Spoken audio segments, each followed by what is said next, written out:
Bienvenidos a Planeta Roma, un podcast donde encontrarán toda la información sobre la actualidad del equipo más importante de la capital italiana, la Roma, con la conducción de Sam Rubio y los análisis de David Copa.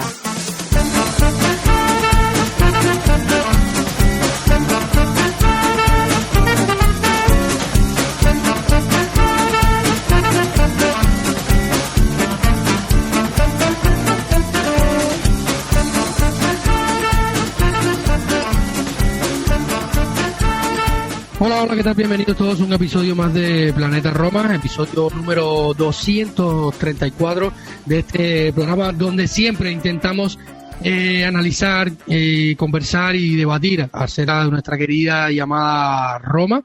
Estamos grabando este episodio este viernes 23 de febrero, hora 2:38 de la tarde, hora de La Habana, hora de Miami. Súmenle 6 horas más y llegarán a Europa.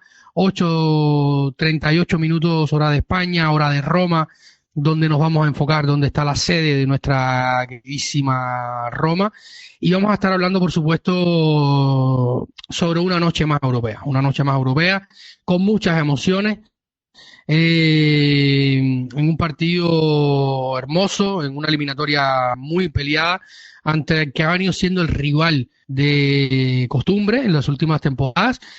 Y vamos a estar hablando de esto, vamos a estar hablando también del sorteo de la Europa League que se ha efectuado este viernes también en Nyon, donde ha salido el rival de la Roma, y vamos a estar hablando de esto, vamos a estar hablando del partido, vamos a estar hablando también un poquito, echando un poquitín la vista hacia adelante. El próximo lunes estaremos enfrentando al Torino de Iván Juric, que estará desplazándose hacia el Olímpico, del Olímpico Grande Torino de Turín, valga la redundancia, al Olímpico Roma, en una doble cartelera para el equipo granota, donde enfrentó a los dos equipos capitalinos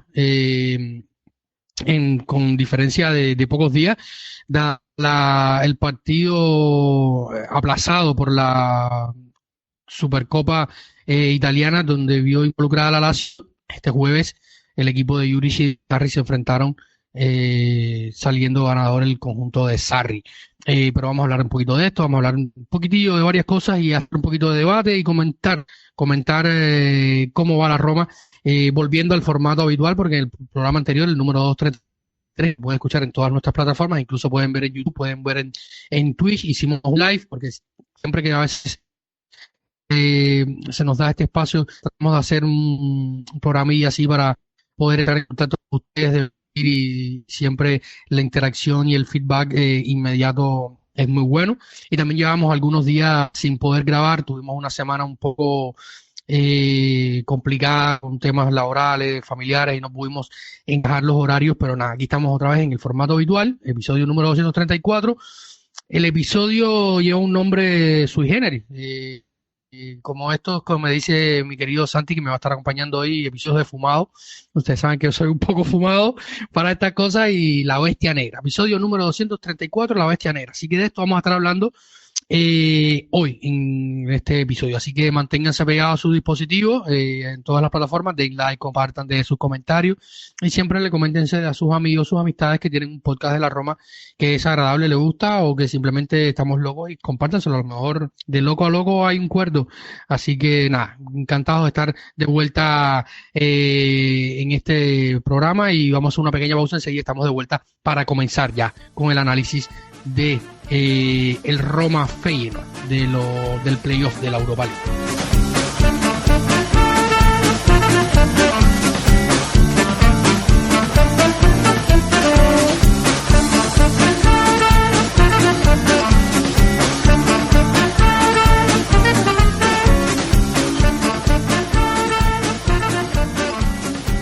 Bienvenido, Santi Boys. ¿Cómo estás, mi estimado? Primero que todo, ¿cómo? Sé que tuviste un día agitado, pero y que trasnochaste, porque el partido en Europa terminó pasada la medianoche, o sea, la 1 de la mañana o poco más, ¿no? Porque fue tanda de penales, tiempo extra y de la celebración, y decía Daniele que era pesado ya tener que estar pensando en el Torino y no disfrutarnos, y no, como dicen en italiano, no, goderci Oderse esta victoria tan bonita, ¿no? Porque también supera varios tabús. Hola David, ¿qué tal? ¿Cómo estáis todos? Sí, no llegamos a la 1 de la madrugada, pero sí a la medianoche, que fue cuando terminó el partido. Se puede decir que una hora más de lo previsto, de lo habitual, además con un segundo tiempo y un tiempo extra a un ritmo tan lento como el que vimos. Yo creo que a más de uno se nos hizo algo largo ya al final del día. Sí, un día también hoy ajetreado, todo se suma, pero me encantó la frase que dijiste en la introducción, de loco a loco hay un cuerdo. No la conocía y me pareció muy, muy graciosa, muy, muy buena. Siempre decimos que es mejor sentarse delante de la pantalla del ordenador y de un micrófono para hablar con una victoria en el bolsillo, y si es una victoria que es en el ámbito europeo o en el escenario europeo, y además con esa pequeña no sé cómo decirlo, ¿no? Pero llegar a los penaltis siempre te mete una dosis de adrenalina diferente, distinta. Creo que aún la podemos disfrutar un poquito más este tiempo, que nosotros, tal y como tú ahora comentabas, que decía Daniele, no tenemos que pensar inmediatamente en Juric, así que tenemos estas horas, este día de hoy para disfrutarlo, para aún seguir reviviendo la noche de ayer. Totalmente. Yo lo estoy disfrutando, me siento bien. Yo lo comentaba en nuestro grupo de Patreon, que dicho sea de paso, un saludo a todos y cada uno de ustedes. Gracias por estar, gracias por acompañarnos, gracias por su vital aporte. Recuerden todos los que no son Patreon, que Patreon no es más que un suscriptor de pago para apoyarnos, para disfrutar de nuestro contenido extra, de poder interactuar con nosotros directamente, debatir diariamente todas las informaciones que compartimos en todas nuestras redes sociales, sobre todo en nuestra sede central, por decirlo así de alguna manera, que es planetaroma.net. Y para acceder a esto simplemente es patreon.com/planetaroma, y ahí encontrarán la forma de pago, los montos, que va desde $1 hasta $3, y le dará acceso a nuestro grupo exclusivo de WhatsApp, contenido extra y muchísimas otras cosas más. También pueden descargarse la app de Patreon desde su dispositivo móvil, y en el buscador simplemente escribir Planeta Roma y allí nos encontrarán, se suscribirán y podrán estar apoyándonos a este proyecto, a nuestro tiempo, a lo que compartimos con ustedes, y a este también contenido extra. Y sobre todo el hecho de que Planeta Roma pueda seguir existiendo y sostenerse un poco más en el tiempo, ¿no? Y Santi, yo lo decía a nuestro querido Marcos, que vamos a tenerlo por acá. No pudimos tenerlo por acá como quisiéramos porque estuvo recientemente en el Olímpico, para ver ese Inter-Roma, un partido muy épico, porque significó muchas cosas, pero bueno, ya esto ha quedado un poco atrás en el tiempo. Pero estuvo allí nuestro querido Marcos, y con él hablaba, que sí, lo vamos a tener por acá de alguna manera para que nos comente su experiencia en el Olímpico, una experiencia más reciente en el estadio. Y yo le decía a Marcos que, Santi, yo como hincha de la Roma, haciendo referencia a las palabras de Daniele De Rossi, que nos quitamos un tabú de los penales, y de todo lo que significa dar un espaldarazo a ese negativismo que siempre nos ocupa a nosotros los hinchas de la Roma, siempre en instancias puntuales que ya se ha venido dilatando. Vamos a hablar de eso, por eso el nombre de Bestia Negra, que ahora vamos a relatar. Y yo le decía a Santi, a Marcos, que no recordaba, como siendo hincha de la Roma, vivir una tanda de penaltis que la Roma haya superado. Y esto es importante, ¿no? Porque no han sido pocas tampoco.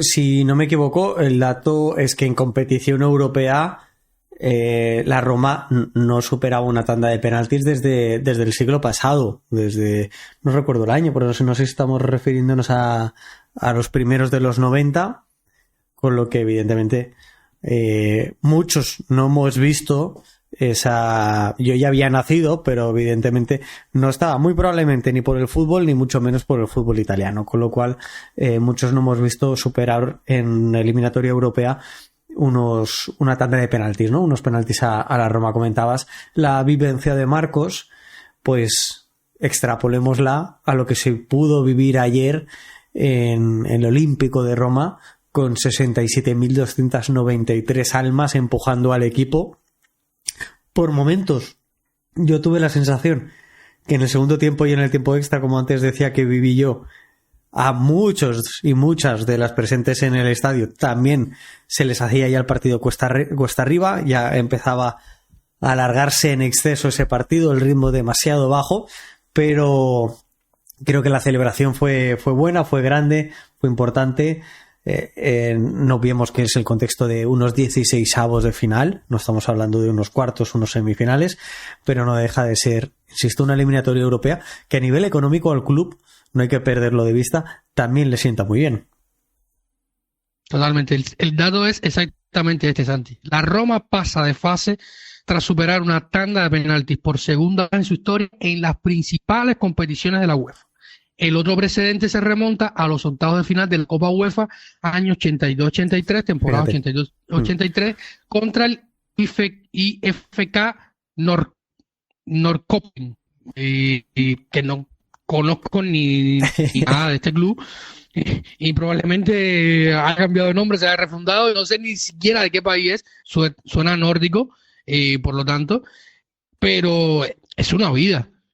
Es una vida. Y había otro dato que lo compartía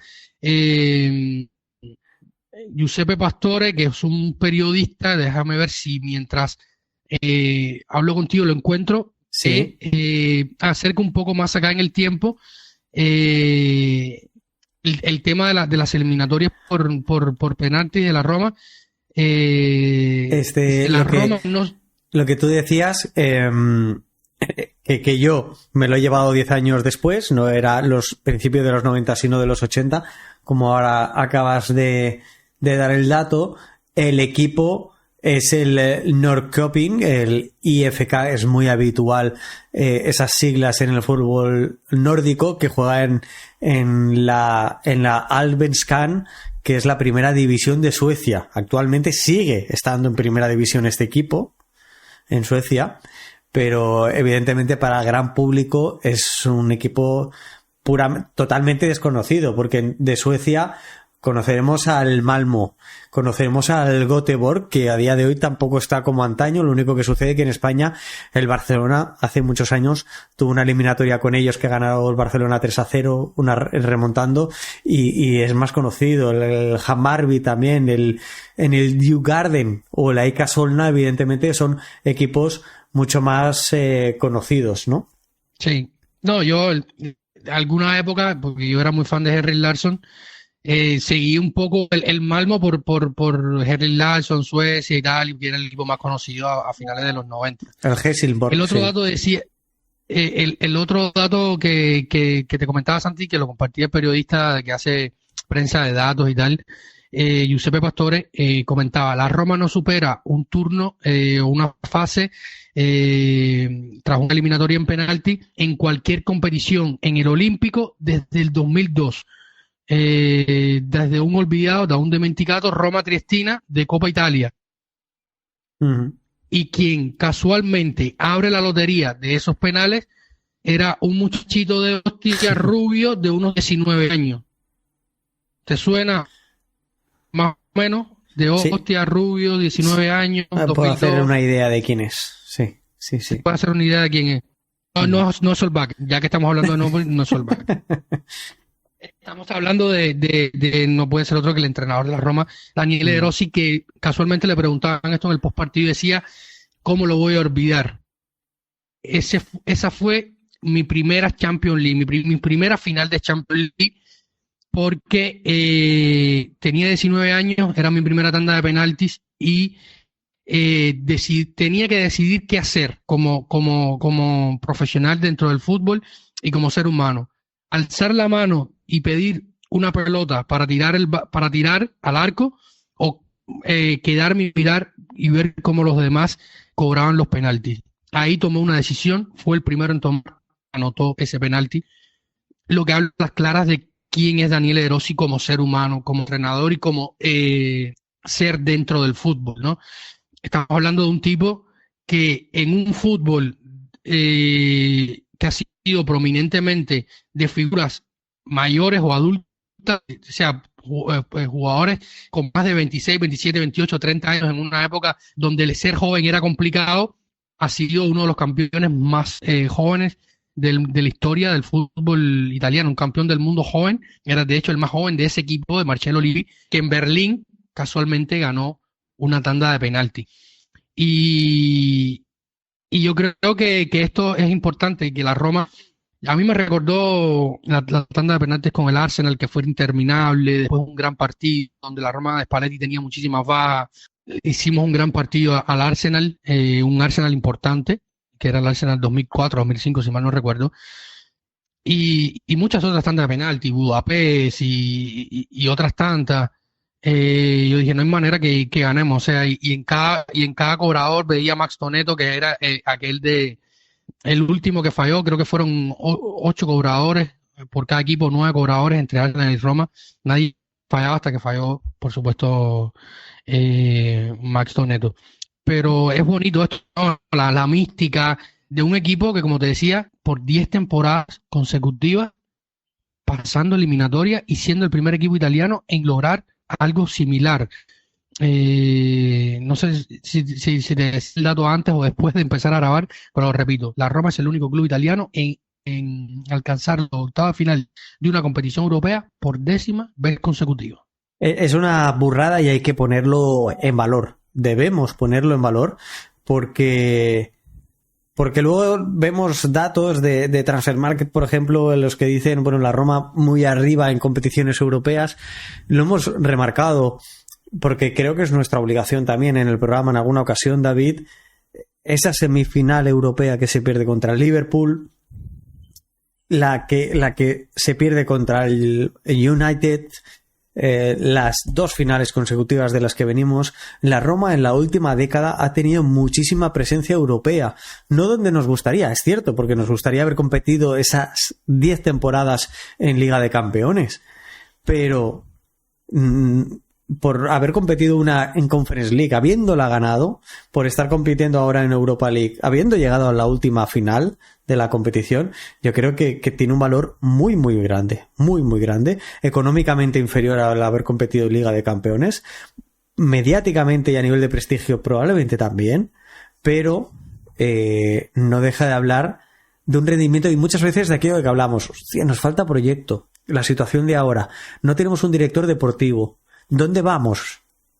Pero la realidad es que, aun con estas idas y venidas, con cambios de propiedad, con gestiones de muy dudosa calidad, la Roma siempre ha estado en competición europea y, en general, con muy buenas prestaciones, ¿no? Y eso también nos debe enorgullecer como aficionados.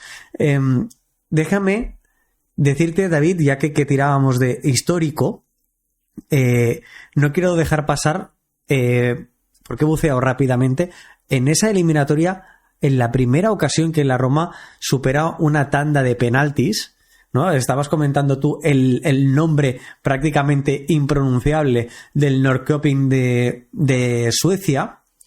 Estamos hablando de la Copa de la UEFA y te quería dar simplemente unos datos. Se juega en el 82, temporada 82-83 me sale aquí, 3-4 en penaltis, acaba ganando la Roma. En aquel entonces, en la Roma, jugaba de portero Tranchedi, los defensores eran Righetti, Bierhoff, Maldera y Nela. De centrocampistas jugaba un tal Agostino Di Bartolomei, Carlo Ancelotti, Falcao y Prohaska, Bruno Conti y Roberto Puccio de delanteros. El entrenador era Nils Liedholm, que curiosamente era sueco, como el rival de entonces, y que fue entrenador de la Roma, además de muchos equipos italianos como la Fiore, como el Hellas Verona o el Milan, hasta en 4 o 5 ocasiones. Recuerdo que lo fue Liedholm.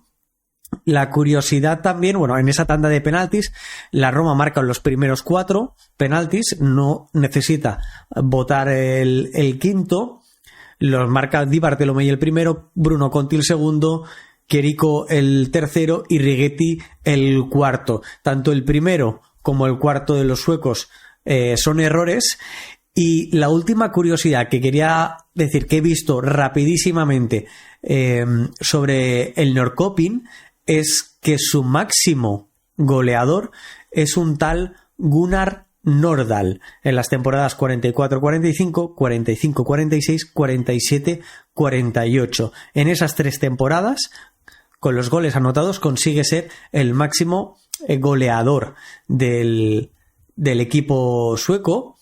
Si alguien por Gunnar Nordahl aún no sabe de quién estamos hablando Exacto. de un exjugador de la Roma, ¿vale? Jugó entre los años 56-58 34 partidos en la Roma y anotó 15 goles, pero sobre todo estamos hablando de un icono rosonero, jugando desde la temporada 49 hasta la temporada 56, un total de 257 partidos con el Milan, anotando 210 goles. Una auténtica leyenda del calcio y evidentemente del equipo rosonero.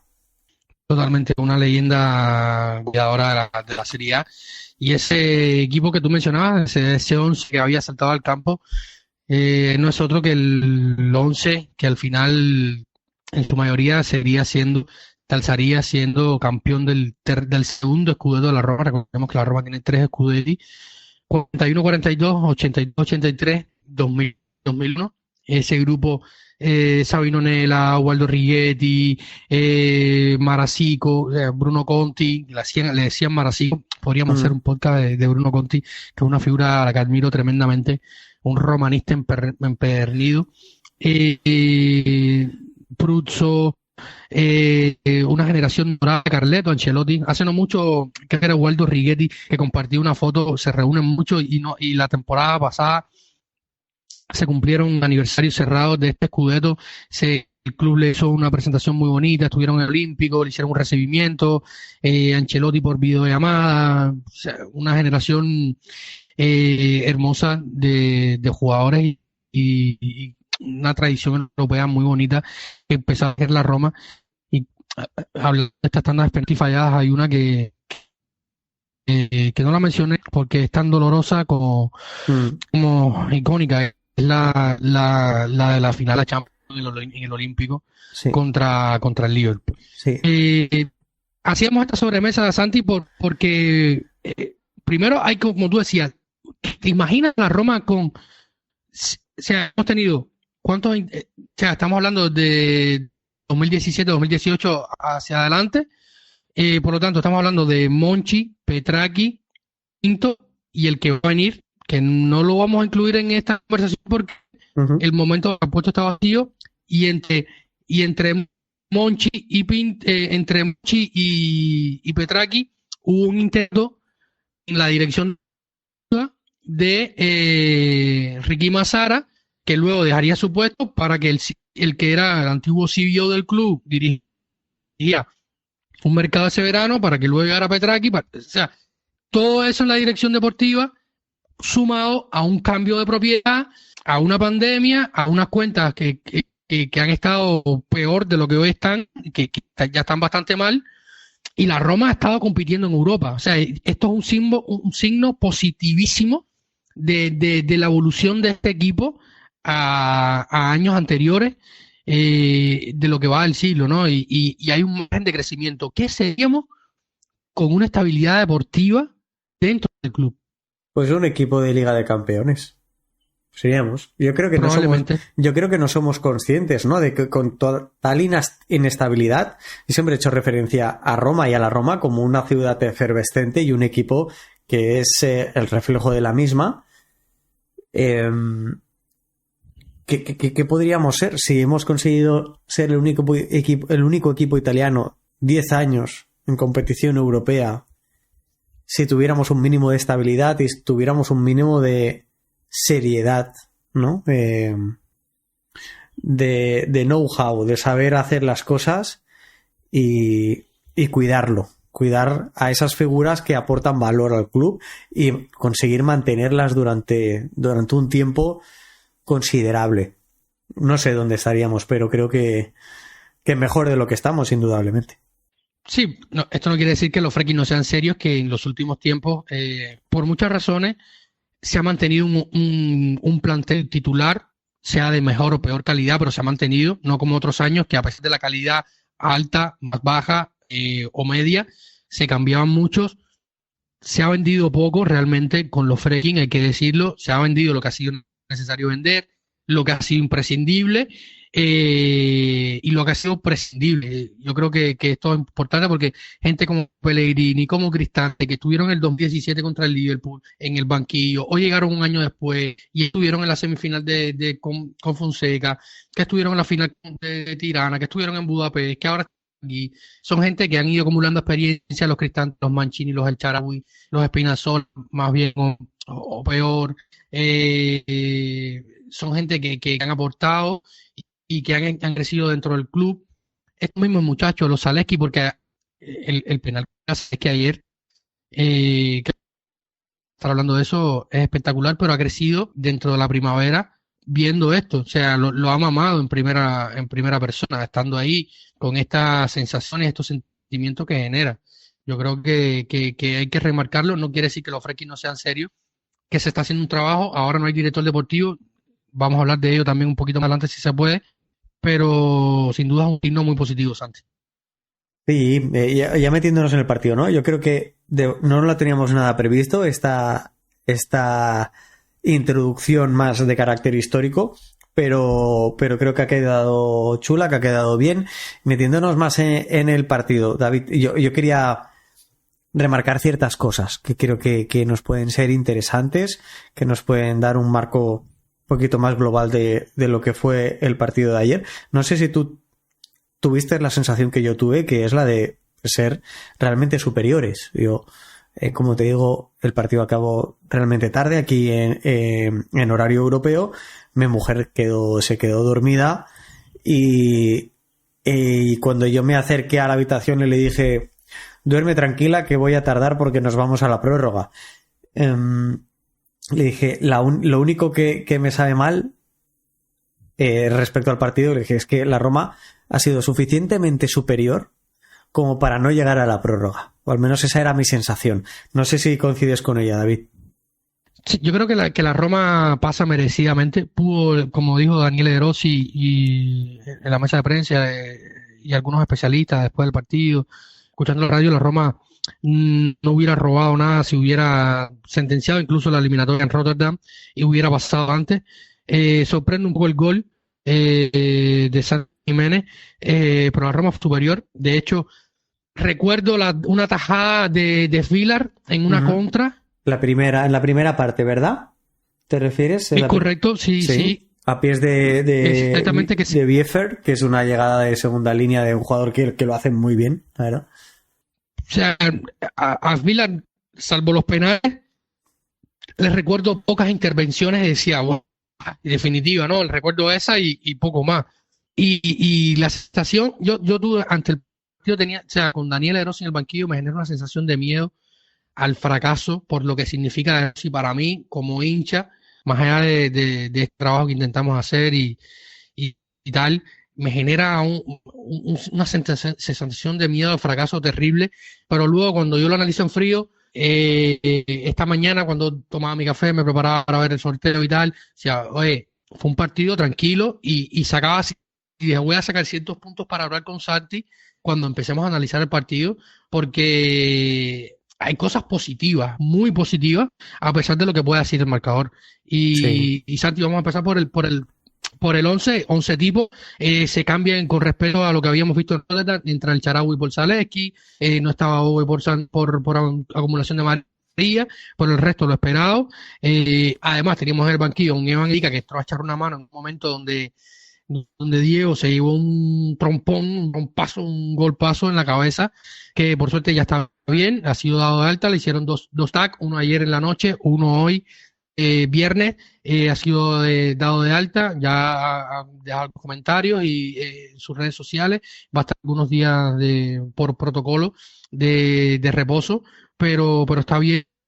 Entró Evan Indica de una mano, pero el 11 tipo, el 11 que le ha venido funcionando a De Rossi, y una rotación, si lo tenemos en cuenta de cara al partido del Estirpe, pero un 11 claro, definido, con ideas claras y que funcionó.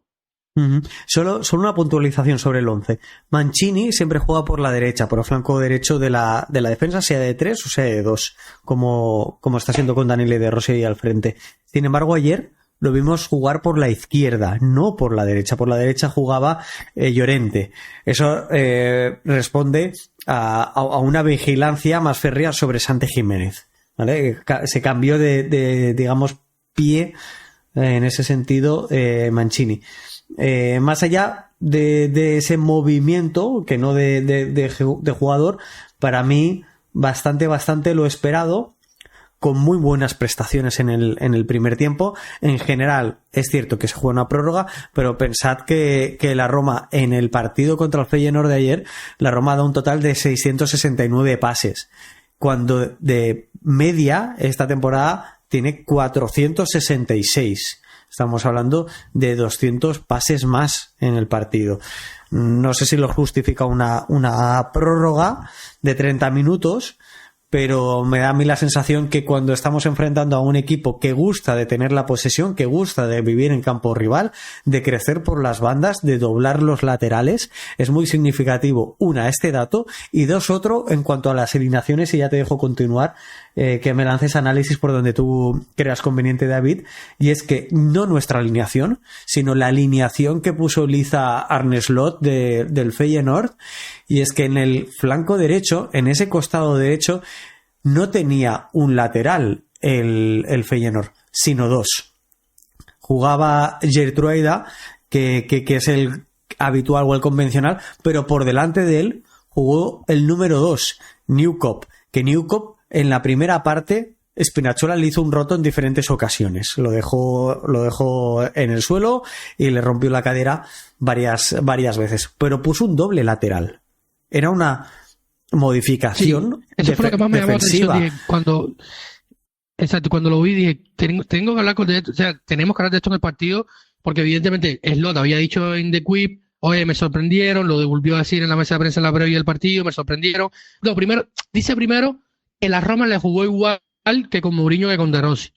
Yo me quedé un poco así, dije, bueno, mi amigo Arne Slot, además de que está dolido porque la Roma siempre le ha ganado y no ha podido ganarle, está viendo las cosas mal o no sé qué tipo de práctica es esta. Luego se paran en la sala de prensa del Olímpico y dice que no, que le sorprendió Daniele De Rossi, que juega con otra historia, que aquí, que allá, pero evidentemente estudió y hizo este doble lateral buscando que presionar más alto, evitar que ¿qué quería Arne Slot con este doble lateral que evidentemente llamó la atención cuando vimos el 11. Yo no creo que buscara presionar más alto, sino cubrirse mejor las espaldas y a los hechos me remito, no le resultó. Insisto en que Spinazzola parecía un extremo de calidad como el que hemos echado en falta de toda la temporada, y es porque Newcop no estuvo al nivel como para frenarlo. Lo que perseguía era frenar y luego cierto recorrido, porque yo creo cierto recorrido en cuanto a ese doble lateral, tener jugadores de potencia física, de idas y venidas, que le pudieran asegurar el perseguir en vigilancias defensivas tanto al Shaarawy como a Spinazzola en este caso. No lo consiguió. Yo creo que los resultados no fueron positivos. Además, creo que Daniele De Rossi vuelve a pasar por delante de él. En la previa yo comentaba algunos nombres. A mí Biefer ya me gustó mucho la eliminatoria del año pasado. Este año vuelve a aparecerme un jugador de lo más interesante del equipo de Rotterdam, jugador del centro del campo que le mete mucho músculo, pero que también tiene calidad técnica, no está exento de llegada, sino todo lo contrario, creo que es una de sus principales virtudes. Pero yo destacaba sobre todo la figura de Paixão y de Stengs. Creía que en la media punta eran dos jugadores que teníamos que tener bajo radar, ¿no? Bajo una vigilancia defensiva muy grande, y así fue. Tanto fue que duraron 59 minutos en el encuentro y pasaron absolutamente desapercibidos tanto uno como el otro. Newcop ocupaba el lateral o el extremo derecho, algo que suele hacer Minté, y Minté entró en el minuto 70 y tampoco fue extremadamente relevante. pero ya llama la atención, ¿no? En ese cambio, que hace en el minuto 59 por Stengs y por Paixão, entran dos jugadores. Entran Cerruqui, que es un centrocampista, ¿vale? Y entra también Ivanušić, que tiene una pequeña vocación ofensiva bastante, digamos, más marcada que Cerruqui, porque Cerruqui es un centrocampista de carácter defensivo. Es decir, quita al extremo izquierdo y al mediapunta para poner a otro mediapunta y a un centrocampista de corte más defensivo que creativo. Quiero decir, y ahí aún mantenía el doble lateral, que lo cambia 10 minutos después. Yo creo que Arne Slot no supo hacerle frente a la Roma. Y si hubiéramos tenido un mínimo de suerte o de calidad en centros, la Roma no llega a la prórroga, pero ni muchísimo menos. Y muy probablemente se va al descanso no 1-1, sino con más de un gol en su casillero. Porque fue un buen partido de Spinazzola. A mí me gustó sobre todo en las atenciones, en la cobertura, en el encarar, no se desenchufó, no desentonó, no era el Spinazzola que tú lo ves parado en el borde de la banda esperando un pase en profundidad, correr, regatear, decidir mal en el fondo y luego levitar por el encuentro. Pesó en las dos áreas, no tuvo el tino de hacer los centros buenos que hizo en The Quip, donde hizo 4 centros buenos y de hecho de un centro suyo cae el gol. No recibió centros buenos Lukaku, no recibió buenos balones Lukaku, hay que decirlo. Se le ha criticado mucho.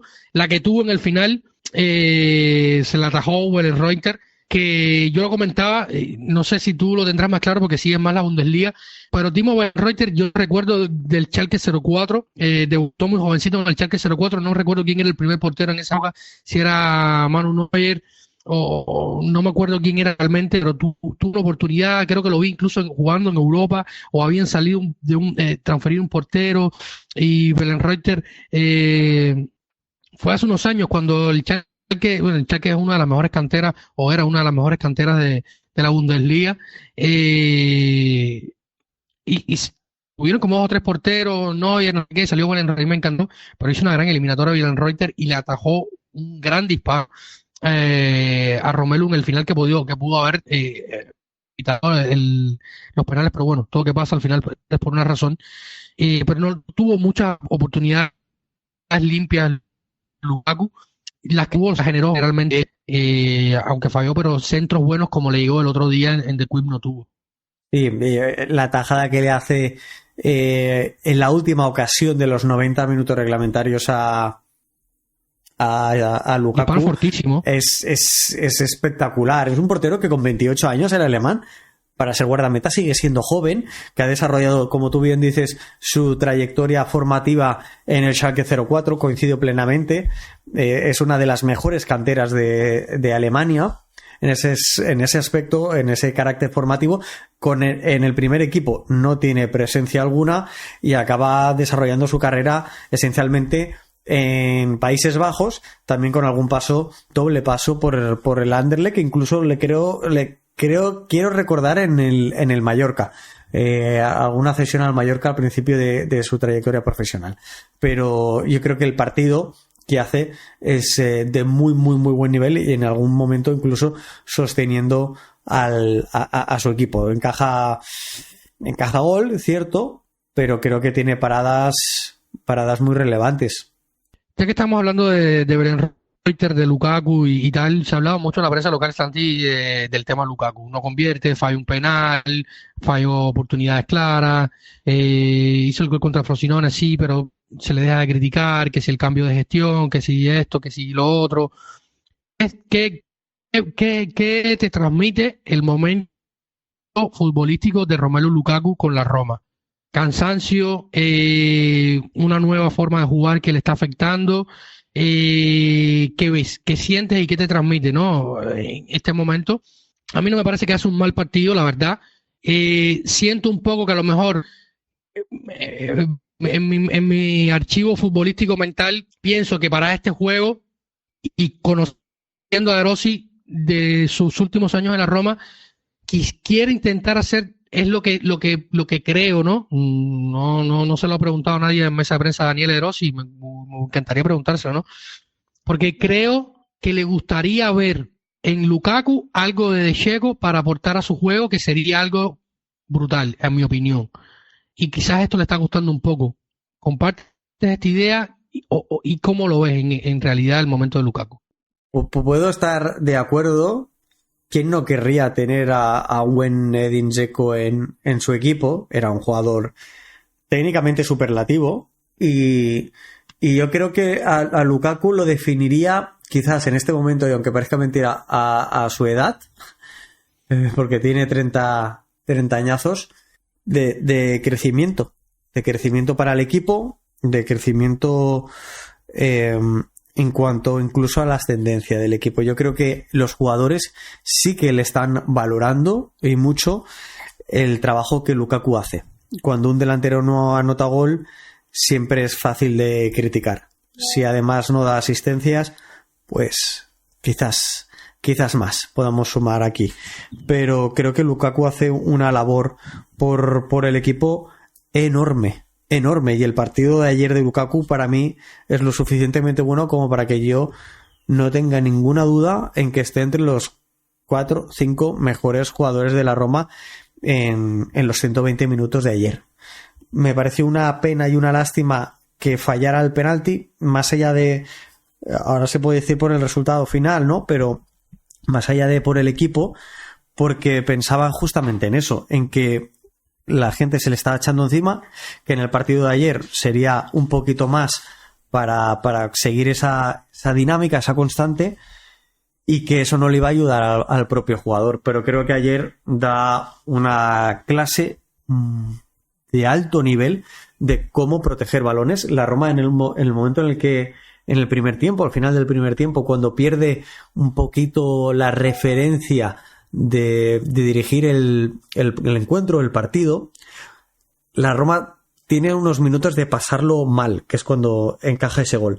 Cuando lo pasa mal por la presión alta del Feyenoord, necesita una salida en largo, y esa salida en largo se la da Lukaku. Gana balones, hay un balón que gana en el costado izquierdo de ataque de la Roma, que con un toque de tacón consigue, estando él presionado por dos jugadores, un saque de banda a favor. Consigue dejar balones de cara, consigue estirar el equipo en profundidad cuando lo necesita, siendo Lukaku un morlaco ya no de 30 años, sino morlaco, si alguien no lo entiende, en España también lo utilizamos para los toros, ¿no? De cuando vemos un animal fuerte y pesado. A Lukaku con el Inter le vimos hacer carreras impresionantes, pero en la Roma no estamos viéndolo de forma habitual. También de aquella época habrán pasado ya tranquilamente 3 años. Y Lukaku se exprime y no negocia los esfuerzos. Y es el primero que presionó. Ayer la Roma presionó muy bien, presionó alto. Los primeros 45 minutos de la Roma, teniendo en cuenta que el Feyenoord también jugó el partido y tuvo sus minutos buenos, me parecen muy buenos. Muy buenos. Y me parece que impensables en lo que llevábamos de temporada. Totalmente impensables. Y yo estoy orgulloso de ver cómo se plantea la Roma estos partidos. Ya no solo del resultado, porque al final puedes jugar muy bien, pero si el resultado no te acompaña, te castigan. Y en ese sentido yo creo que la Roma está jugando muy bien, lo está haciendo fenomenal, y por suerte para nosotros está consiguiendo resultados. Y Lukaku está siendo una parte fundamental para ello. No me cabe la más mínima duda. El problema más grande que tiene Lukaku son nuestras bandas. La Roma consigue llegar a 3/4 con facilidad.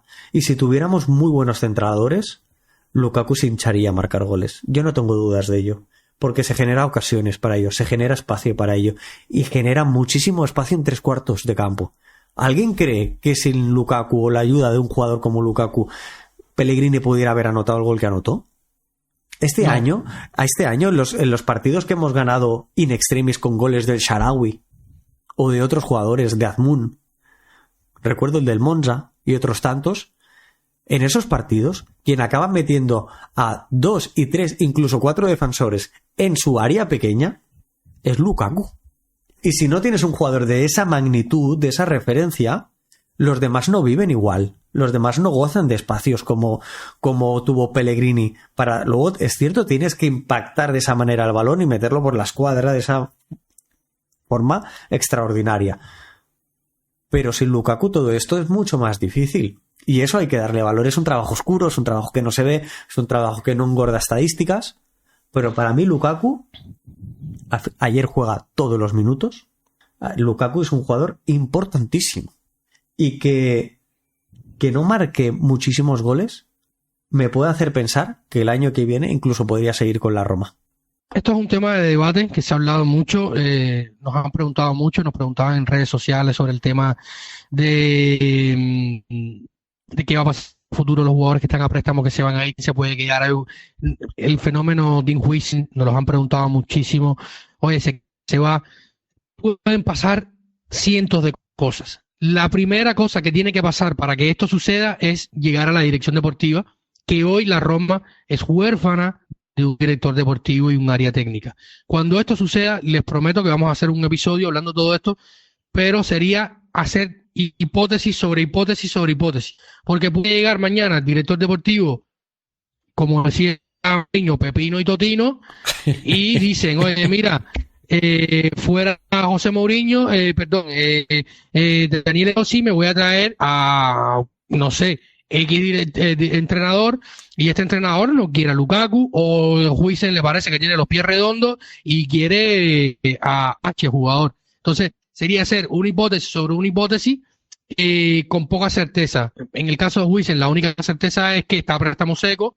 En el de Lukaku, tiene un préstamo con una cláusula de salida que impone el Chelsea y poco más. O sea, no sabemos qué va a pasar. Entonces, esto lo vamos a hablar más adelante, pero volviendo al tema de Lukaku, a mí me parece también un buen partido. Es una lástima y me alegro, como te decía, de que Miles Vilar haya logrado atajar los penales para pasar la fase, pero sobre todo por Romelu Lukaku, porque hubiera sido un bloque de hormigón armado sobre la espalda de Romelu Lukaku, salir a entrenar hoy y salir a jugar el lunes contra el Torino, más allá de un profesional. Pero sabemos el verano del que viene, sabemos lo que ha pasado últimamente, y esto hubiera sido un bloque enorme para el final de la temporada de la Roma, sobre los hombros de Romelu Lukaku. Y había una bonita imagen que se compartía, si la llegaste a ver, cuando debutó Miles Vilar contra el Benfica en aquella famosa noche de Champions contra el Manchester United de José Mourinho, con un jovencísimo Romelu Lukaku que hace un error. El primero que va a consolarlo cuando se haga el partido es Romelu Lukaku o Miles Vilar. Y ayer, después del partido, se dieron un bonito abrazo porque uno se lo devuelve al otro, ¿no? Y a veces, ¿quién iba a pensar que en el 2004 Miles Vilar iba a ser el portero titular de la Roma?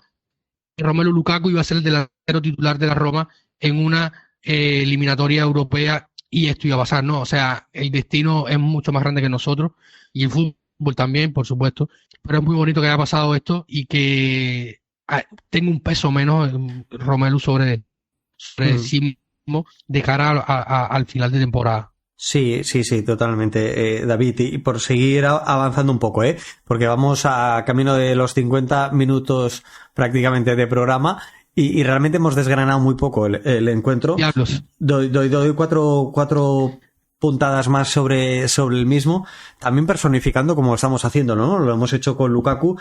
Es Vilar, hay poco más que añadir del jugador, del guardameta de la Roma.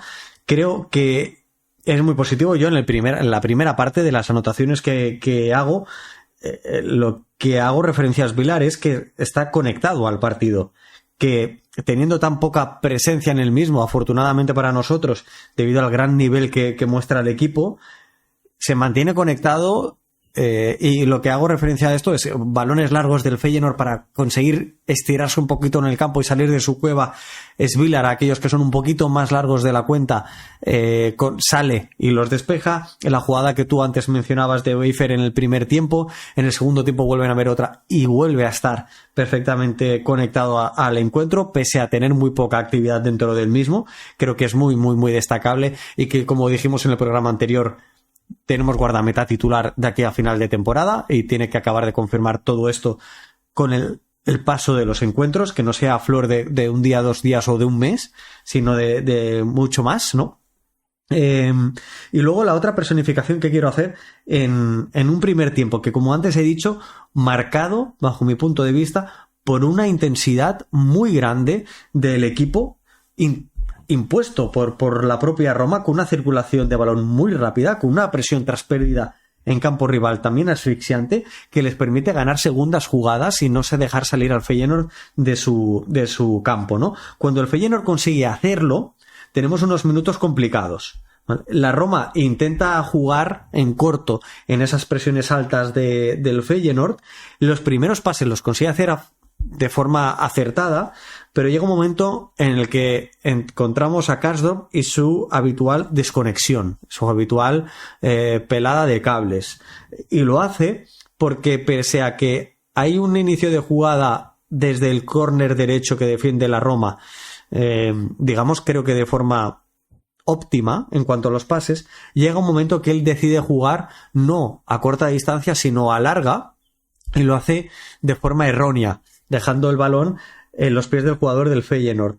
Y aquí comete el error graso, el error gordo, el error que no puede cometer, y es que, siendo el último defensor de la Roma en ese costado o en ese carril derecho, decide saltar a presionar a ese jugador sin posibilidad real de robo, pero ni de lejos. Es un error para mí de juvenil, de ímpetu, que no puedes permitirte en unos 16avos de final de una UEFA Europa League, en una eliminatoria que está tan ajustada como la que nosotros hemos disputado.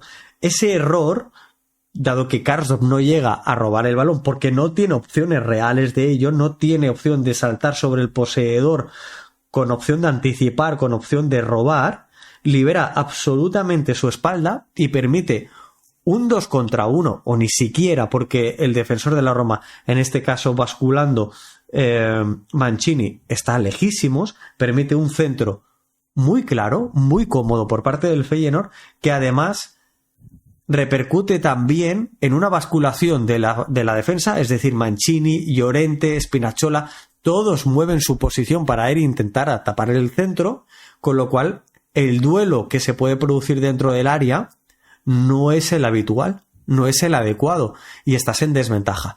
Que luego marca de forma fortuita Jiménez, totalmente cierto. Le tiene que ir el balón, el poner el costado o el hombro de esa manera y que vaya adentro. Pero para mí no se puede cometer un error tan grosero como el que comete Karsdorp. En un primer tiempo que, insisto, la Roma cuajó, para mí, muy, muy, muy buena impresión y con una intensidad sumamente alta.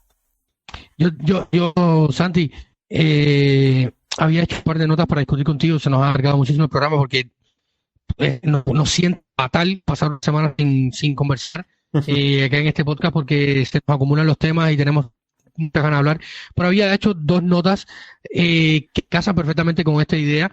Una, equipo tranquilo y seguro. Svilar ofrece tranquilidad. Eran mis sensaciones que escribí al margen del partido, porque lo menciono en el punto de que vi ciertos desatinos defensivos, o hemos visto ciertos desatinos defensivos desde que llegó De Rossi. Dijo que él tenía que trabajar, pasó el gol de Peixao, pasó en el gol del Inter, pasó muchísimo en el Stirpe, que por suerte y por la calidad del rival no terminó siendo gol, pero sentía al equipo más tranquilo. ¿Cuánto pesa en esto, rápido, tu opinión, Svilar, teniéndolo en la portería, y también el rival, ¿no? Porque al final yo creo que tú mencionabas algo, y es que nuestro querido amigo Arne Slot, que hemos estado todos celebrando y tal, pero nadie se ha pensado, nadie ha sentado a pensar un minuto en que es de este pobre señor que va a estar no sé cuántos años más sin dormir. Eso estamos jugando con la vida de una persona, la tranquilidad, o sea, el cambio defensivo, porque un equipo más suelto, por decirlo así, y más tranquilo, para mí un poco por el Svilar, un poco por el rival. ¿Cómo lo sientes así rápidamente, no? Sí, yo creo que Svilar le está dando esa seguridad defensiva al equipo, lo está dando con sus actuaciones. El hecho de, como te decía, mantenerse conectado, que le lleguen 2 veces y hacer buenas actuaciones, atajar o despejar como lo está haciendo, creo que le está sirviendo al equipo para estar muchísimo más tranquilo y animarse a ir hacia arriba, ¿no? A asumir más riesgos. Te ayuda el creerte con la espalda protegida, a jugar con mayor confianza. Sin ir más lejos, David, antes te decía que para mí Lukaku estaría entre los 5 mejores del encuentro. Svilar, todos nuestros Patreons en nuestra votación de MVP lo han marcado como al unísono como el mejor jugador del encuentro. Para mí el segundo es Pellegrini. Creo que hay una Roma con Pellegrini y una Roma sin él. Este mismo comentario lo hemos hecho con Dybala en multitud de ocasiones, y ahora lo tenemos con Pellegrini. Cuando se va Pellegrini es cuando la Roma empieza a ser muchísimo más plana en el encuentro, y creo que los otros jugadores que conformarían esa terna de mejor actuación son Mancini y Llorente. Directamente Mancini creo que hace un partido sensacional. Con balón es un auténtico abuso, de los mejores jugadores del equipo con balón en cuanto es el del pase al Shaarawy, ¿verdad? Sí, y es uno de los 9 pases progresivos que hace en todo el encuentro, siendo el jugador que más pases progresivos hace. Ojo, que no son... Los demás no se quedan cortos. 6 de Dybala, 6 de Cristante, 8 de Paredes, incluso Aouar hace 4 en el tiempo que juega, 3 de Llorente, pero el partido de Mancini, tanto defensiva como ofensivamente, me parece muy, muy, muy bueno. Mancini acaba el partido con un 90% de acierto en el pase, cuando hace casi un centenar de pases. Casi un centenar de pases. Lo que más me jode es que viene la gente a mi Twitter a decirme que a mí me gusta Mancini porque es un tipo que defiende al compañero, que sangra, que da 3 patadas y empuja al rival. Y yo trato de no entrar en estos debates, trato de entrar en modo zen y dejar pasar estos debates porque, o sea, cuando yo trato de empezar un debate en redes sociales para joder al otro, empiezo con los factos. Y los factos es... Más allá de esto que me estás mencionando, que te lo voy a relacionar, es que estamos hablando de un tipo que no recuerdo en la historia de los futbolistas, de los centrales de la historia de la Serie A, que estemos hablando de un central, que haya otro central en la historia del fútbol italiano que haya sido capaz de asistir en 2 goles en 2 finales europeas diferentes. Y estamos hablando de la historia del calcio, de los Bergomi, de los Cannavaro, de los Maldini, de los Nesta, y podemos irnos más atrás. O sea, y estamos hablando de un central que tiene sus defectos, sí, pero de que es muy bueno. Es muy bueno. Que tiene otras cosas malas, pues sí, pero que es malo y que está en el equipo porque sangra y porque empuja al rival, no. Pero eso, David, son conversaciones de Twitter. Antes eran de bar, ahora son de Twitter, de redes sociales, y son conversaciones en las que no se habla de fútbol, porque no se sabe de fútbol. Hay mucha gente que habla de fútbol que no tiene ni puñetera idea de fútbol. Con esto no quiero decir que yo sí que sé de fútbol, pero voy un poquito más allá. Yo miro el juego, intento observar y analizar el juego sin balón también. Y luego refuerzo con estadísticas. La estadística sola no te dice nada, pero debe haber una valoración cualitativa y una cuantitativa. Y entre las dos te puedes formar una idea. Y la temporada de Mancini a mí me parece muy buena. Es cierto que yo considero que ya está en su techo, y que su techo no es, ni muchísimo menos, y es una obviedad, la de los Cannavaro, Maldini, etcétera, de esos grandes jugadores, de esos grandes defensores del fútbol italiano, ni muchísimo menos. ¿Quién la tiene en el fútbol italiano? Bastoni tiene un buen techo, Scalvini un poco más. Exacto. Pero a ese nivel, ni pensarlo. No. Y yo creo que es un muy buen defensor para la Roma, y creo que es un defensor que ha ido creciendo, que defensivamente podríamos discutir, ¿no? Que quizás esa diferencia con todas estas grandes figuras que hemos hablado, muy probablemente sea el factor defensivo, pero que ofensivamente, con balón, nos está dando mucho también. Y Llorente lo hace, y indica, en los minutos que tiene indica, que son una treintena de minutos, poco más de media hora, hace un partido sensacional. 5 pases progresivos, 4 de ellos los introduce en el último tercio de campo de la Roma. Se mete tranquilamente en 50 pases intentados con un 86% de acierto. Defensivamente tiene acciones muy, muy buenas. Tiene muchas intercepciones. 5 despejes y 2 recuperaciones. Que no es poca cosa. Es el jugador que más despejes hace de la Roma, en todo el encuentro. Pues también casuística del partido en el que te pueden atacar un poquito más. Pero es que me parece impecable el partido que hace el Costa Marfileño. Los tres defensores me parece que hace un partido muy, muy bueno. Es más, yo acabo el partido y digo, es que si tengo que decir mejores jugadores, no me cabe la más mínima duda antes de los penaltis, de Pellegrini. Y es que los siguientes te diría Mancini, Mancini, Llorente, y si me dices Ndicka también te lo compro. Perfectamente. No te compraría el Shaarawy, te compraría Llorente, porque creo que hacen un partido muy bueno, que les ayuda. La Roma defiende muy arriba, muy lejos de su área durante la primera parte. En los mejores momentos del encuentro defiende lejísimos de Svilar. Y eso tiene un mérito, y eso te permite atacar. Te permite luego presionar tras una pérdida porque el equipo está junto. Si tuviéramos el culo metido en nuestra portería, como ha sido habitual en los últimos meses en la Roma, no presionaríamos tras pérdida y concederíamos metros al rival y sufriríamos más. Tendríamos otro tipo de juego, buscaríamos la contra y sin embargo ahora buscamos dominar, buscamos hacer pequeño a un equipo que habitualmente es grande en su liga doméstica. Ahora vamos a hablar, no sé qué tiempo llevamos ya de grabación. Pues superamos la hora, David, y déjame hacerte la última puntualización del primer tiempo, ¿vale? Vale. El segundo creo que tampoco da mucho de sí, pero el primer tiempo sí que quería hacer una puntualización, y que tiene que ver con Lukaku. Antes hablábamos de que a Lukaku no se le ofrecían buenas opciones de remate. Pues bien, en el primer tiempo, pese a las llegadas que tiene la Roma a área rival y lo bien que ataca, porque una de las cosas que hace la Roma esencialmente en el primer tiempo es que tanto Spinazzola, pero sobre todo Karsdorp, no sé si te diste cuenta, David, son capaces de trazar diagonales por dentro. Se manejan súper bien con sus extremos. En el momento en el que el extremo tira para adentro para barrer su lateral, ellos buscan la profundidad y atacan en 1 contra 1, obligando a sus extremos opuestos, es decir, a los extremos del Feyenoord, a defender y a bajar mucho su posición y por lo tanto luego no tener capacidad de salir rápido. Esto es estrategia y esto se trabaja y eso se estudia durante la semana, y creo que el trabajo de Daniele De Rossi es mejor del esperado en ese sentido. Una de las cosas que también hacen es cuando el extremo decide bajar su posición pero por el costado, pegado a la línea de cal, lo que hacen, sobre todo Karsdorp, es trazar una diagonal y buscar arrastrar a su par. La importancia es que Dybala o que el Shaarawy recibieran por dentro y recibieran solos, con arrastres de jugadores, o que cuando ellos recibieran por el costado, o sea, el jugador que recibiera en el costado, en el extremo, más pegado hacia afuera, tenía que recibir sí o sí solo, sea quien sea de los dos, del extremo o del lateral, pero tenía que recibir solo, y esto la Roma lo hace a la perfección.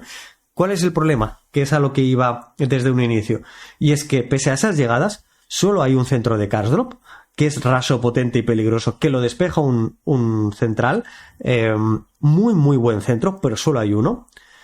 6 centros de Spinazzola, que es ese momento en el que nosotros diríamos, joder, qué partido ha hecho Spinazzola, que cualquier comentarista y narrador de encuentro diría, Spinazzola está siendo el mejor. 6 centros, 3 de ellos son rematados. ¿Cuál es el problema? Que son centros bombeados en exceso al segundo palo o ni siquiera al punto de penalti llegan a estar. Y son centros fácilmente defendibles. ¿Que alguno te puede salir bien? Sí, pero fácilmente defendibles. Uno de ellos, de esos centros, les llega a Karsdorp, que con un control orientado hacia afuera luego se le complica enormemente el disparo y lo acaba mandando al fondo, ¿no? Lo acaba mandando a la grada. Es más, aquí le añado ya segundo tiempo. Entra Celik. Los 2 centros que hace, los 2 primeros centros son 0 aciertos. Y son centros donde pierde la ventaja posicional por pensar en exceso, por no estar rápido, y acaba metiendo y no mete un centro adecuadamente. No hace un centro entre portero y defensa como el que había hecho Karsdorp, sin éxito, pero lejísimos de dar una calidad de centros. Y si no tenemos esa calidad, por muchas ventajas que generemos, y este problema ya lo teníamos con Mourinho, si no tenemos la calidad en ese pie, no podemos acabar la jugada, cuando lo hemos hecho todo perfecto para llegar hasta allí, ¿no? Eso es el apunte que quería dejar yo relacionado con Lukaku, relacionado con Karsdorp y Spinazzola, por el buen o mal partido que alguien puede pensar que han hecho ellos también, y que creo que con esto tenemos bastantes inputs de lo que fue el primer tiempo o los primeros 60 minutos. Vamos a saltarnos directamente hasta el final por cuestiones de tiempo y tal, pero me quedo con algo que dijiste. A mí me ha impresionado sobremanera, y es el trabajo en la semana de Daniele De Rossi. Lo digo porque vamos a ir directamente a hablar de los penales y déjame ver si puedo alcanzar a encontrar lo más rápido posible las declaraciones de Daniele. Mientras buscas las declaraciones, te digo yo un par de cosas del partido. Insisto, yo creo que el partido de Pellegrini es, mientras está en el terreno de juego, sensacional y que sin él la Roma no logra igualar ese ritmo, esa capacidad de amenazar en la frontal del área o en tres cuartos.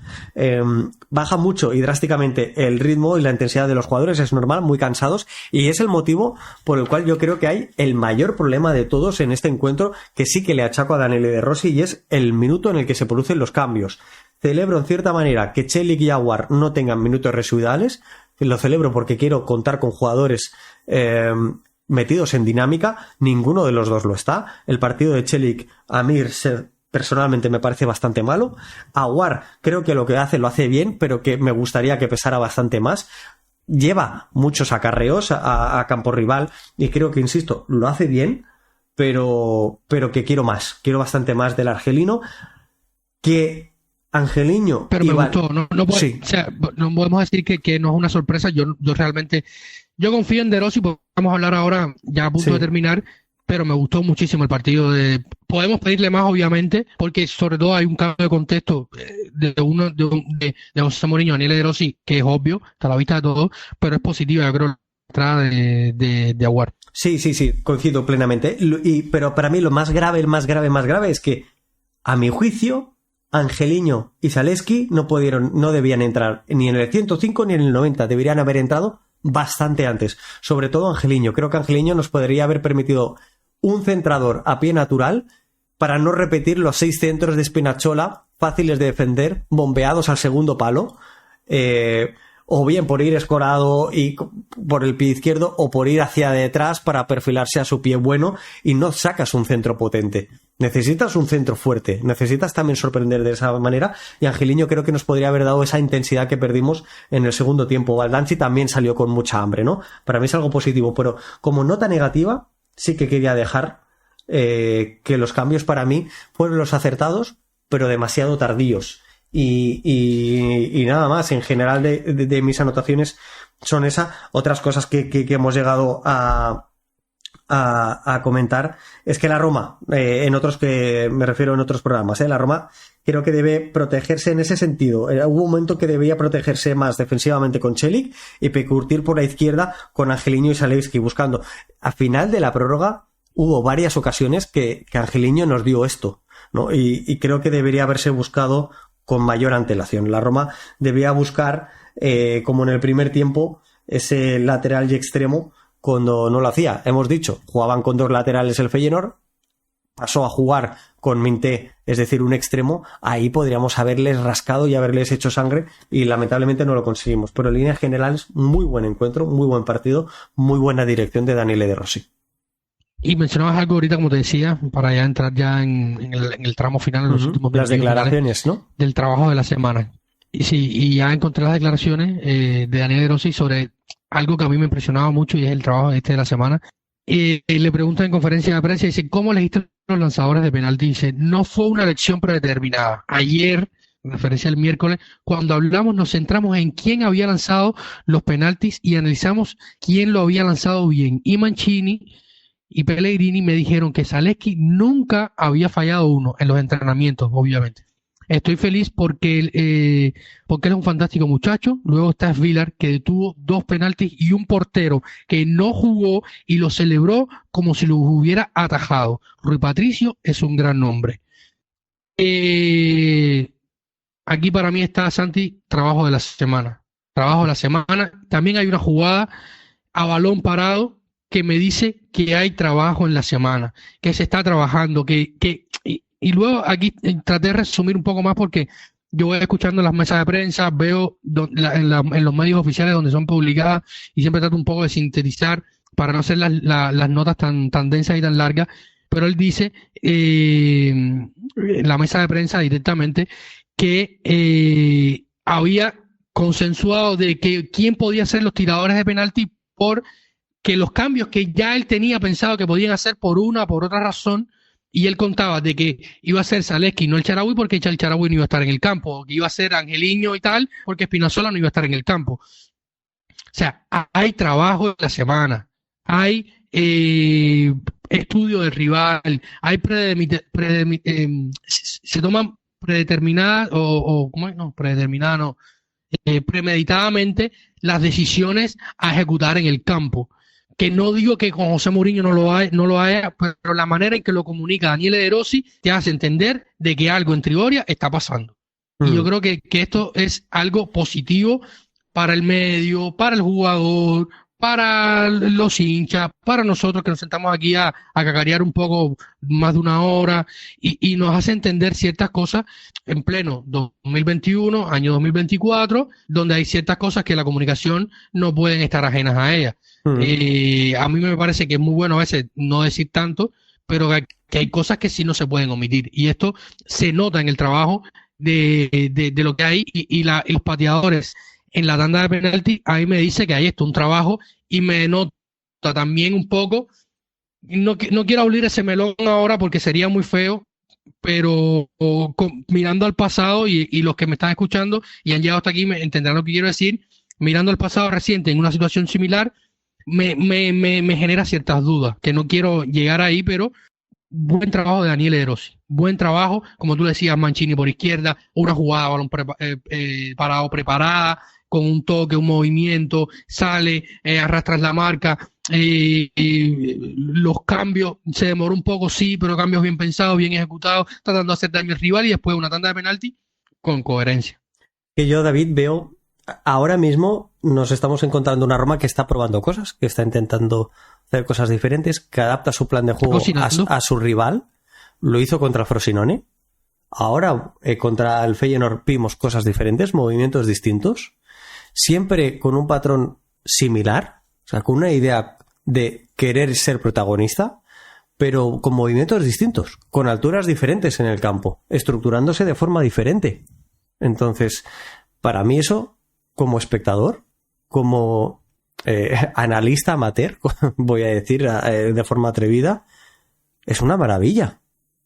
Veníamos de un momento de estancamiento bastante grande, en el que quizás los resultados podían ser positivos, pero que no planteábamos los partidos de forma diferente independientemente de cuál fuera nuestro rival. Y no puede ser, no le puedes jugar de la misma forma al Inter que al Frosinone. No puedes. Y hay partidos y contextos y momentos en el partido en el que te piden cosas diferentes. Y yo estaba viendo cierto estancamiento del equipo. Y que esta misma plantilla juegue de esta forma, a veces no nos va a salir bien el resultado, pero a mí me alegra enormemente. Yo, ya me perdonarán, pero ver a este Pellegrini es una gozada tremenda. Y hasta que llegó Daniele De Rossi, tú y yo ya teníamos muy hablado, incluso a micrófono abierto, hacer Expediente X. Exacto, hacer un programa de qué carajo está pasando con Pellegrini. Lleva 2 años desaparecido. No puede ser. Es el capitán. Es un jugador que cuando ha estado conectado, cuando ha estado enchufado a la dinámica del club y del equipo, ha sido no fundamental, pieza esencial y vital para este equipo y para el resultado final de la temporada del equipo. Era el estandarte y lo habíamos perdido. Y ahora llevamos un mes recuperado. A ver, que se entienda que no es una novedad esto. Ya vimos un Pellegrini similar con José Mourinho. Sí, el inicio de Mourinho fue un Pellegrini sensacional hasta que le paró una lesión. Sí, y luego empezaron otros problemas. Vamos a hacer el programa porque hay que hablar de la carrera de Pellegrini en este último tiempo. Pero no es una novedad. O sea, no. Daniele tiene mérito, algunos sí, pero es mucho más grande el tema que simplemente esto. Uh-huh. David, si te parece, hago un repaso general súper rápido de Europa League para cerrar este encuentro. Creo que la previa del siguiente ya la haremos. Exacto, que se nos ha ido de tiempo. Entonces la haremos para la próxima semana. David, dime. No, que no hemos hablado. El rival es el Brighton. Ya ha hablado Roberto de Cherby. Nos estaremos enfrentando a él, pero si hablamos del Brighton aquí, nos coge el lunes el partido contra el Torino. Exacto. Pero no. Eso quería mencionar rápidamente, para todos aquellos que nos escuchen. Cerrando estos 16avos de final.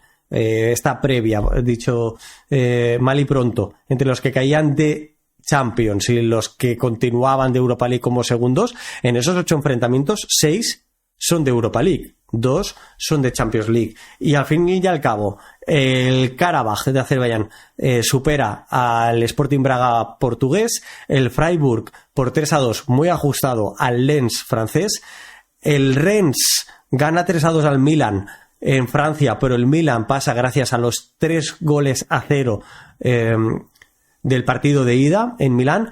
Toulouse y Benfica empataron a 0, pero pasa el Benfica por el resultado del partido de ida, que no fue ni mucho menos sobrado, porque fue un 2-1, con lo cual el Benfica tampoco está muy boyante. El Marsella gana 3-1 al Shakhtar y consigue su clasificación. El Sparta Praga le da la vuelta a la eliminatoria contra el Galatasaray turco, ganando 4-1. Y tras un empate a 1, el Sporting de Lisboa, el Sporting portugués, supera al Young Boys suizo. Esto nos deja las siguientes eliminatorias: un Sparta Praga-Liverpool, Roma contra Brighton, inglés, Freiburg-West Ham, Slavia Praga-Milan, Marsella-Villarreal, Benfica-Glasgow Rangers, Sporting de Portugal-Atalanta y Karabaj-Bayer Leverkusen. Estos son los octavos de final de la UEFA Europa League. Que, por cierto, dicho, queda el 7 de marzo se juegan, es decir, en nada, en cuatro días tenemos la siguiente eliminatoria ya. Y la Roma la juega a las 6:45. Tenemos un horario que a mí me va realmente mal. No me quiero imaginar a vosotros. Pero jugamos ese primer turno. Juega el Sporting Atalanta el día 6 de marzo. El resto de las eliminatorias se jugarán el día 7. Nosotros, como decía, a las 6 de la tarde. He dicho 6:45, creo que es a las 6 de la tarde. A mí realmente lo mejor que me deja de estos partidos es que no almuerzo. Me viene bien para la dieta, bajo unos kilillos y no me revuelvo el estómago porque si almuerzo, porque justamente a la hora del almuerzo me cae este partido y me da un dolor de estómago que me muero. Pero bueno, rival complicadísimo, vamos a estar hablando el próximo lunes de ello, no nos alcanzó el tiempo, perdónennos. Había mucho que hablar, se fue el programa por otro lado, pero creo que era una conversación válida, un análisis y una reflexión que le invitamos a todos a que hagan, nos dejen sus comentarios, sus opiniones, qué piensan, qué no piensan, qué les gustó del partido. David, perdona, que lo dije bien en un principio, luego lo rectifiqué de forma errónea. El partido es a las 6:45 del 7 de marzo. Roma-Brighton, jugamos primero en el Olímpico y luego en el sur de Inglaterra. Sí. Daniele De Rossi contra Roberto De Scerbi, dos amigos íntimos. Lo ha dicho Roberto De Scerbi recientemente en unas declaraciones que pueden leer en nuestra web. Sus hijas son amigas, tienen una muy buena relación fraternal, de amistad, de cómo ven el fútbol. A mí este Brighton particularmente no me asusta si lo miras con la temporada pasada porque ha perdido piezas de peso, pero no deja de ser un equipo muy trabajado, que tiene armas buenas, pero hoy estoy con la Roma muy arriba y siento que la Roma en Europa, el pedigrí no es el del Madrid, por poner un ejemplo muy drástico, pero para mí la casta y la magia un poco juegan y la Roma cierta está teniendo en Europa y yo creo que esto puede ser un factor. Luego hay otros muchos más factores que pueden inclinar la balanza a favor de Roberto De Scerbi, que es un entrenador muy bueno y que muy probablemente no esté en el Hall Albion, en el Brighton Hall Albion la próxima temporada. Pero nada, yo creo que si tuvieras que dar un % rápido, Santi, de la eliminatoria, de la que vamos a estar hablando a profundidad el próximo lunes. 55 Roma, 45 Brighton. 60-40 Roma. 60-40 Roma. Hoy estoy con el gladiador, con el pretoriano de guardia. Así que nada, muchísimas gracias a todos por escuchar, muchísimas gracias a ti, Santi, por estar. Gracias por estar de vuelta acá en los micrófonos de Planeta Roma. Vamos a estar hablando muchísimo más. Gracias a ti, David, y recordad Próximo encuentro Roma-Torino, día 26, que es el domingo a las 6:30 hora europea. Hay que ganar al equipo de Juric. Sí, partido muy importante. Como decía al inicio, el Toro viene de perder contra la Lazio en el Olímpico Grande de Turín. Va a visitar ahora el Estadio Olímpico de Roma. Una de las mejores defensas del campeonato. No sé cómo, pregúntenle a Iván Juric, que es un entrenador que hay que mirar. Dicen que va a terminar en la Premier, no me extrañaría para nada. Y que poner a este hombre en la Premier después de trabajar con Cairo y en el Hellas Verona, que está como está, si hablamos del hype que genera De Zerbi, pero también De Zerbi es un tipo muy, muy agradable, y Juric es croata y es un poco más duro, pero te manda a freír tusas, como decimos acá, muy tranquilamente, pero que es un entrenador buenísimo, a mí me encanta. Es muy, muy bueno, muy, muy bueno. Le saca mucho jugo a sus equipos, sobre todo a nivel defensivo que antes comentabas. Él ha encajado 22 goles en la Serie A, la Roma ha encajado 30. Es cierto que a nivel goleador pues le faltan figuras, ¿no? Pero con 36 puntos el Torino se está jugando el realmente introducirse por la pelea de una plaza europea o quedarse totalmente descolgado, con lo cual es un partido complicado después de un partido europeo de esta intensidad, de este desgaste, además con prórroga y penaltis. Completamente de acuerdo, Santi. Vamos a ver seguramente algunas rotaciones. Vamos a ver probablemente a Angeliño desde el primer minuto, a Andica, sí, porque Llorente está fuera, con Mancini. Habrá que ver si es Mancini o Huijsen, Eduardo Bove, que debo ver. Habrá que ver cómo lo inserta en el medio campo, porque Paredes está que se sale. Como bauticé en nuestro grupo de Patreon a Pellegrini en una mezcla entre Rambo y Maradona. No me pregunten qué tienen que ver uno con el otro, pero algo le veo del uno y del otro. Y nada, probablemente a lo mejor Zalewski tiene algún minuto. Habrá que ver José Maguar, que evidentemente va a ser considerado por Daniele De Rossi, Tommaso Baldanzi, que entró bien.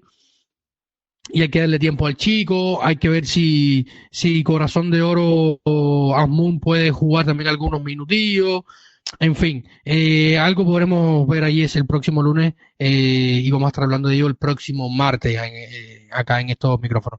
Gracias, Santi, gracias a todos los que nos escuchan, los que han llegado al final. Den like, compartan, dejen sus comentarios, por favor, aunque sean malos, díganme, son malos, cállense, no hagan más este podcast, aunque digan algo, porque sé que tenemos muy buenas escuchas, pero a veces cuesta un poco dejar ese comentario ahí y nada, interactuar un poco. Así que nada, gracias a todos, gracias a nuestros Patreon, patreon.com/Planeta Roma, suscríbanse, dejen sus comentarios y manténganse sobre todo conectados a la Roma, Santi, que se vienen días muy bonitos, mucho fútbol y mucha Roma. Así que aquí nos despedimos y estaremos hablando más en los próximos días. Un saludo y recuerden que siempre lo más importante es Forza Roma. Chao.